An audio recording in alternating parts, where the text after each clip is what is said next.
Greetings, class. Mark Mullenix here, alone this time, for a very, very short intro to our next few weeks.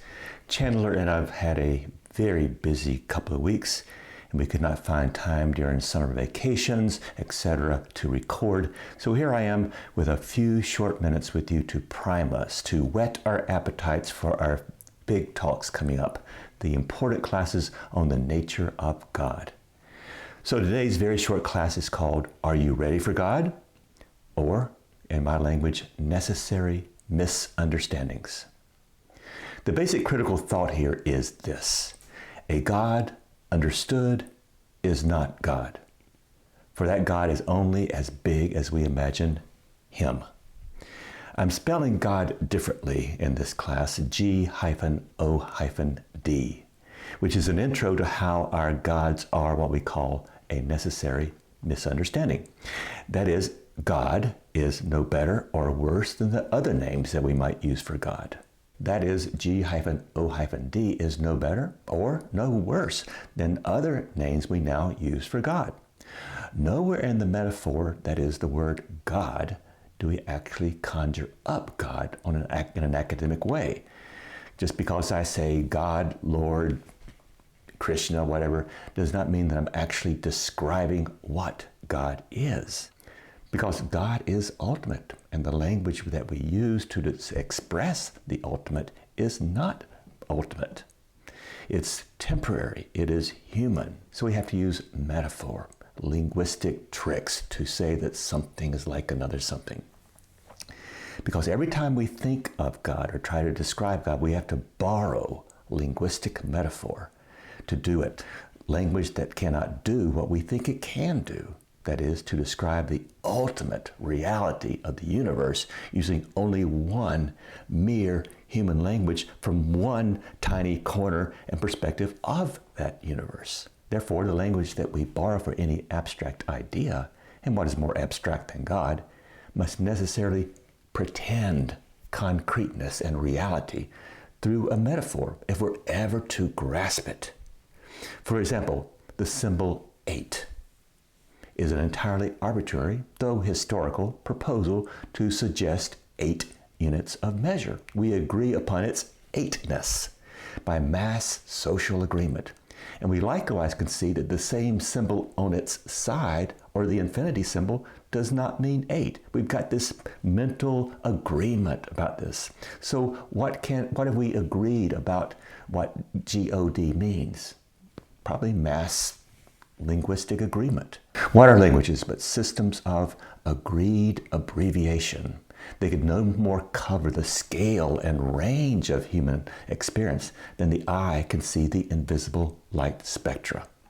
Thus, our language for God is partial, an abbreviation of our experiences, but necessarily created so we could actually talk about God. Thus, a necessary misunderstanding. So I'm respelling the word God for this podcast as G-O-D. Why? Because when translating God, we should try, in the poet John Ciardi's words, we should try or attempt the best possible failure.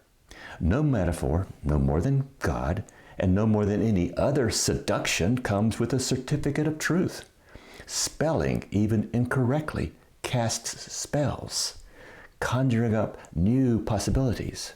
The languages that we borrow function as audio-visual metaphor systems, and we should always be aware that our language systems, like any good metaphor, can never refer directly, one-on-one, to anything.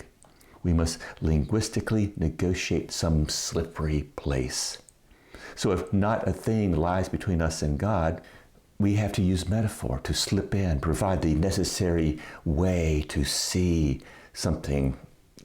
But what we're naming it is not the thing. Just like when you point to the moon, you're not focusing on your finger. You're focusing on the moon, but the finger helps us get pointed to it. Therefore, the idea of God points to whatever God is. So we should not mistake the metaphor for what it signifies. For if we misread the metaphor for a concrete reality, we mistake the telescope for what it enables us to see, or we mistake the finger for the moon itself. Religiously speaking, we commit the ultimate sin, the making of idols. So what have I added by using hyphens to the word God as a creative metaphor for the divine? The two hyphens signify God's contradictory, ambiguous, and dialectic nature by adding silent voicings to my understanding. First, we can write and we can see hyphens, but we cannot hear them. We cannot voice these marks as we have not assigned sounds to hyphens. We must listen to and hear the silence that they visually represent before the full sonic power and quality of God emerges. Those hyphens, for me, are a sign of hope that in the word God, there's still more for the faithful to hear. Second, the idea of G-O-D can and must be extended, something illustrated by the actual lengthening of the word God by its hyphens. Therefore, these hyphens are visual, created devices by which our time today extends non-verbally the metaphorical realization of G-O-D, God. And the word God, as I'm spelling it, G-O-D, is a diverting word. By not following the accepted rules of spelling or capitalization, it should be conceptually fresh. For today, perhaps G-O-D will be the metaphoric door by which you can enter into new imaginative spaces to expand our conceptualization of what the divine is. But what we're doing here today is just working with metaphor, slippery ideas that pretend towards concreteness but can never achieve it. Hence the title, Necessary Misunderstandings. So whatever we use to orally name or call on or summon whatever it is we call God is just a placeholder, a necessary misunderstanding. And this is our introduction to the idea of God, what God is, in the next few pod classes. And I'm going to conclude today with a great short video by National Geographic featuring Morgan Freeman. Chandler and I will see you soon. Do your critical thinking. Don't become somebody's puppet. See you next time.